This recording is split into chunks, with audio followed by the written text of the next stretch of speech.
We will dig into the audio soundbite roster. Joe Walsh, Republican from Illinois, in Gurnee, Illinois, telling his constituents the truth in no uncertain terms.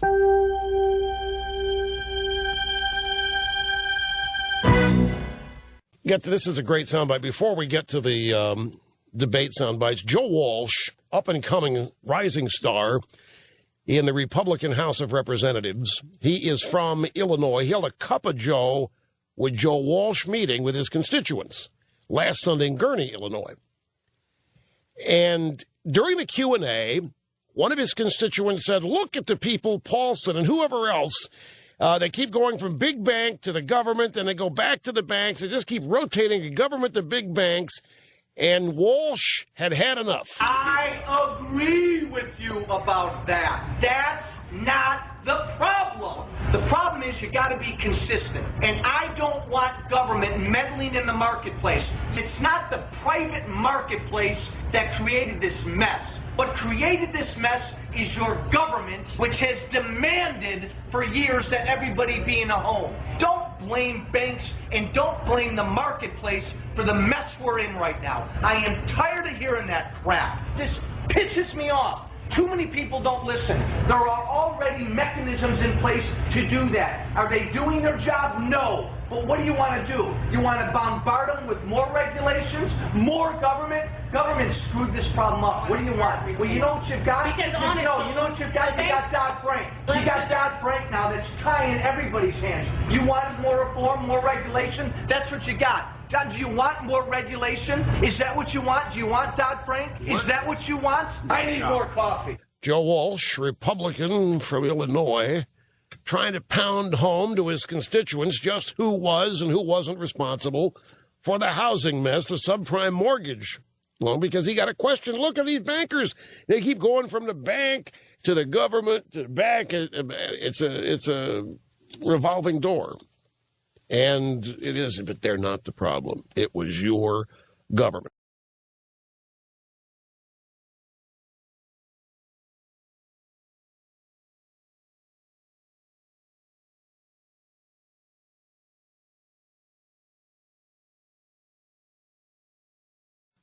Andrew, driving on the road somewhere. Welcome to the EIB Network, sir. Hello.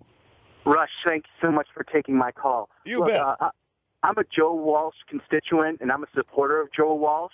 Yeah. And what I want to say about that is we need more Joe Walshes. Those are the independent conservative voices in Congress that are going out there and saying the hard things.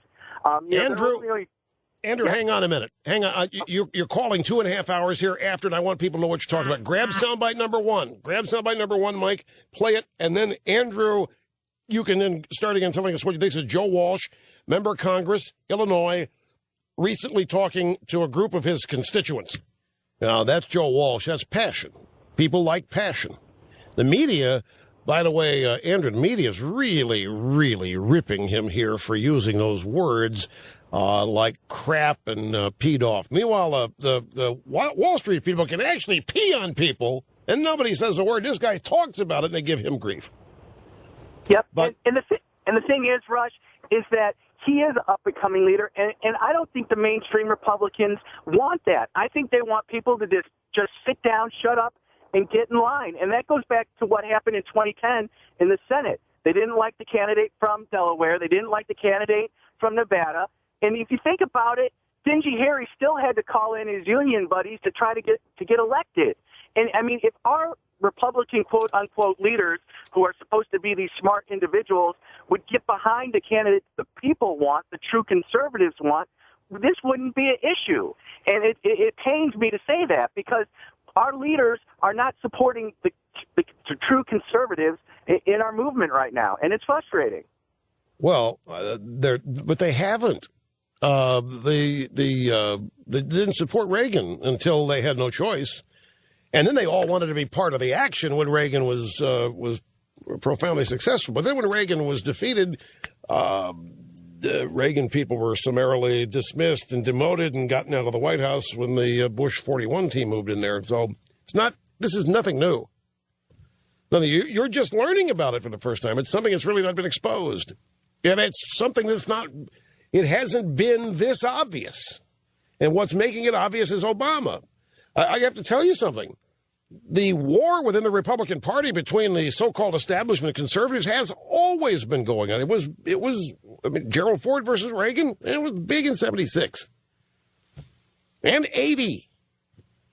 What's brought it home here is Obama, because you and I think that if there's anything that's going to unite the Republican Party, it would be this, and it doesn't, and we can't believe it.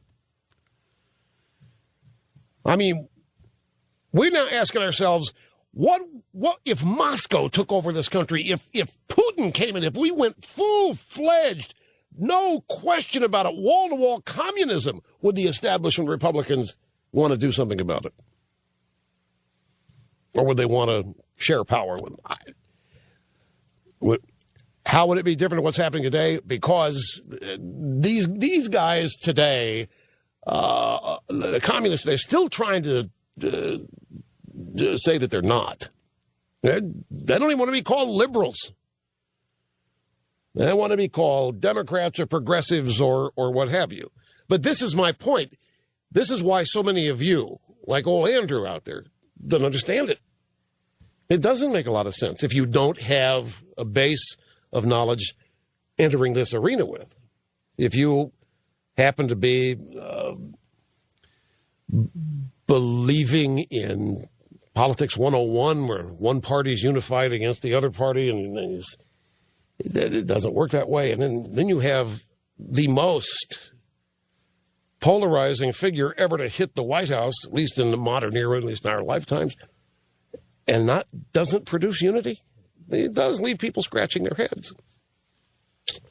And when it matters of the economy and people losing their jobs like this, and you still find Republicans trying to discredit conservatives, then you realize it's not about the country, these arguments. This is about primacy, power, and so forth within the party. Then you realize that's always been the case. Reagan said, that people told him, why don't you go third party? No, guaranteed loser. We have to take over the Republican Party. And he got as close as anybody else has on the conservative side to doing it.